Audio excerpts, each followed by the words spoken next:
Hi, so today I'm going to be talking about studying the work of other artists. Hi, my name is Escobar. I'm a storyboard artist on the Simpsons television show. I've been working on the show for over 25 years now, and I'm here to empower you. So, I asked my patrons to give me some questions because I ran out of video ideas, and they were happy to oblige. There was actually quite a few questions, and one of them was this one. Kind of similar to the inspiration video that I talked about in the last video, but this one is a little bit more specific. It says, do you study the work of other artists? And if so, how do you go about doing it? Okay. So there's two ways that I go about studying the work of other artists, and I absolutely do that all the time. I think every single week, I have at least one or two artists that I'm looking at, and they're not always the same ones. And that's why I'm going to be doing another video series eventually of all the artists that inspire me and why they inspire me. But that is not this video. This video is how I approach drawing. How do I approach looking at other artists' work and trying to study it for my own benefit. Okay, so there's two ways that I go about doing it, and that is, one, I copy the art. I copy the artist's art.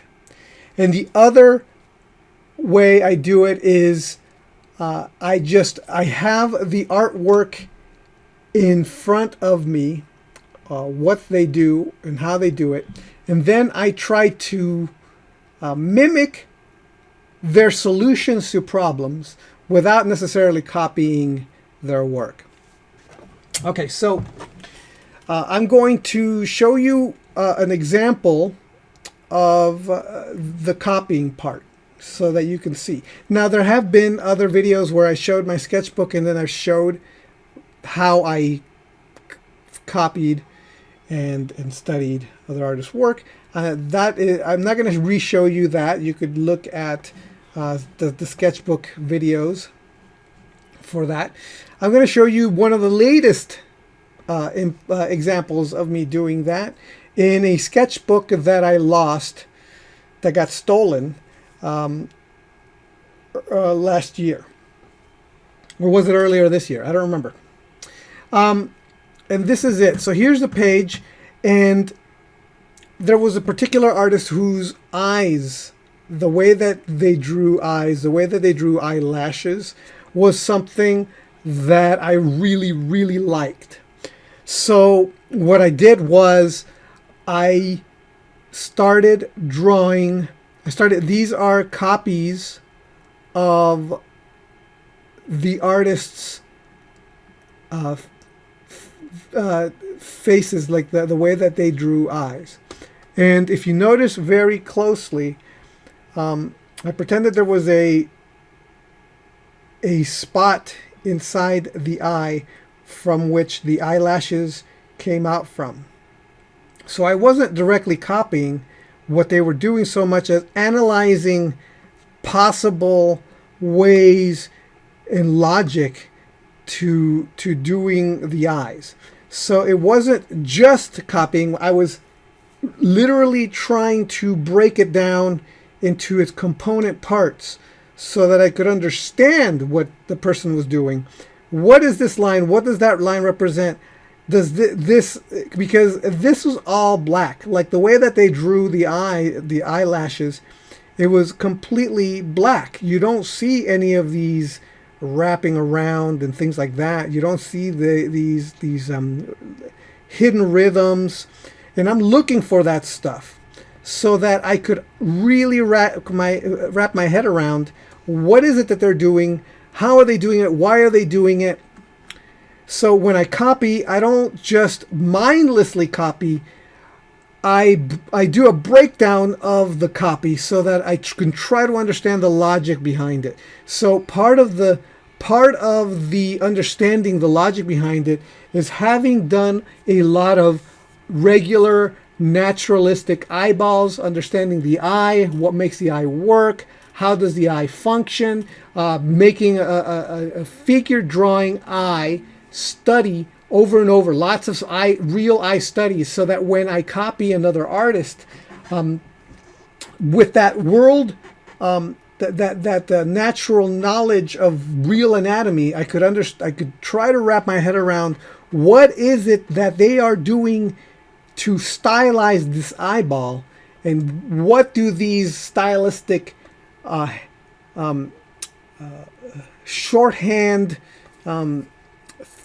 things in this artist's work represent, and in reality, and what's being abstracted, because compared to reality, what part of reality is being abstracted here, so that I could really wrap my head around what is happening. Then once I think I've solved that question, that puzzle, from having copied the artist, then I give it a try myself, and then I do my own version to see if I could do it. And what ends up happening is I don't draw what they drew, how they would draw exactly, even though I'm trying really hard to do it.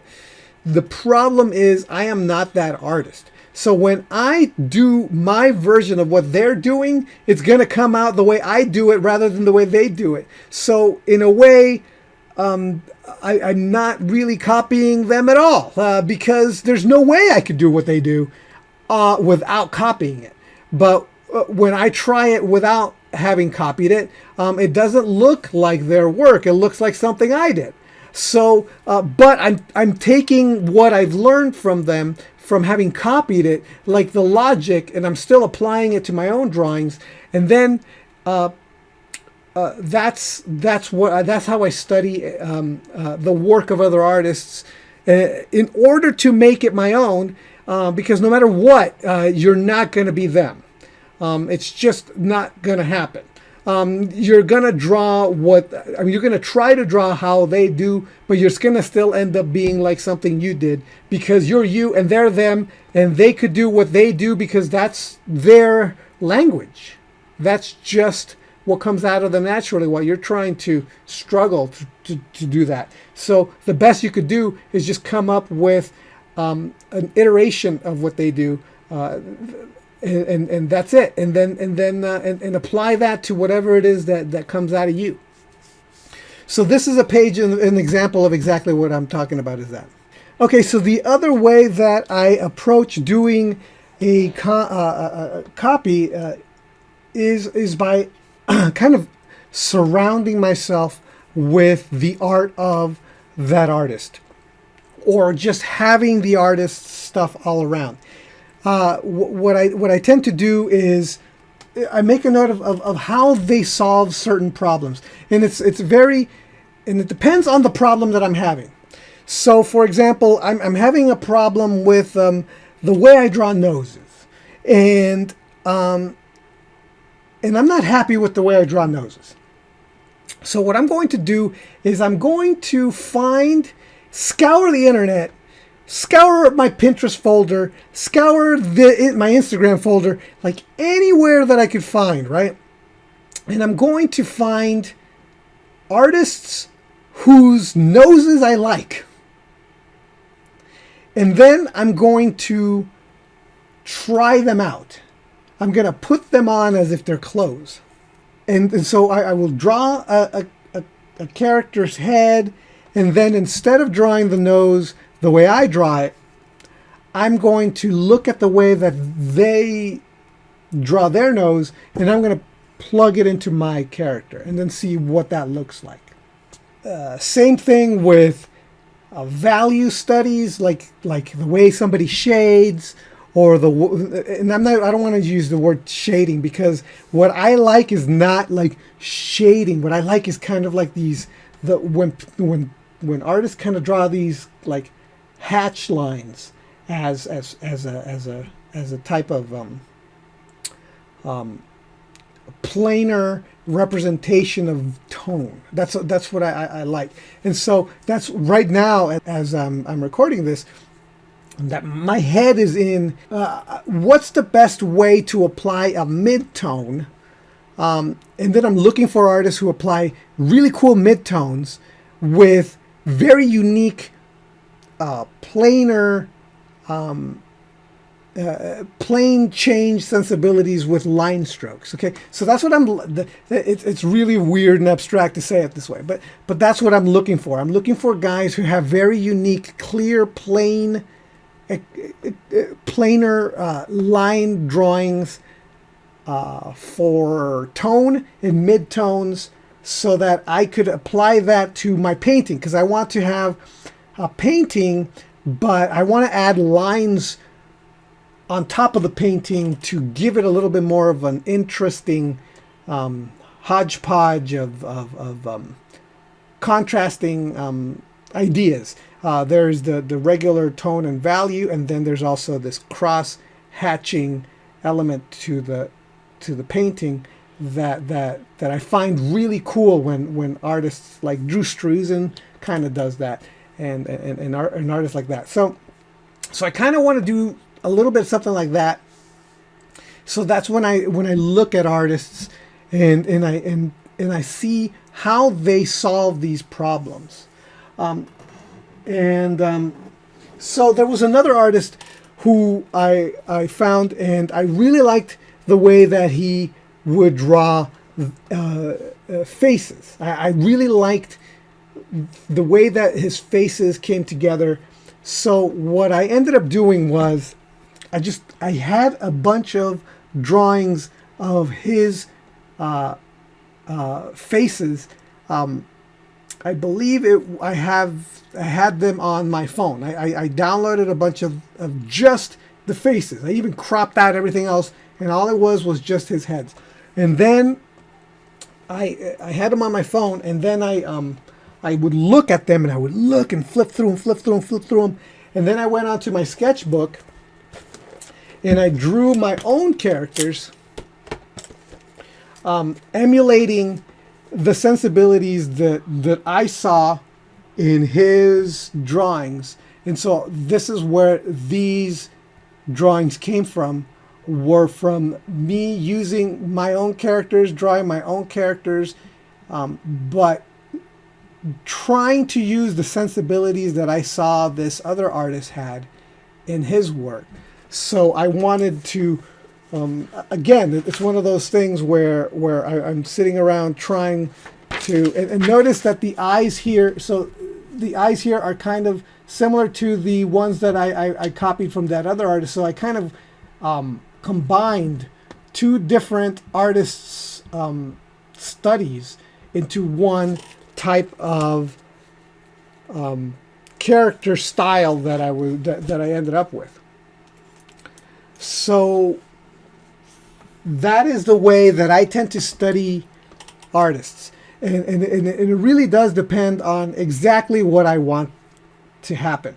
If I want to straight up steal a style or get my head around a certain type of rendering, for example, I wanted to learn how to do really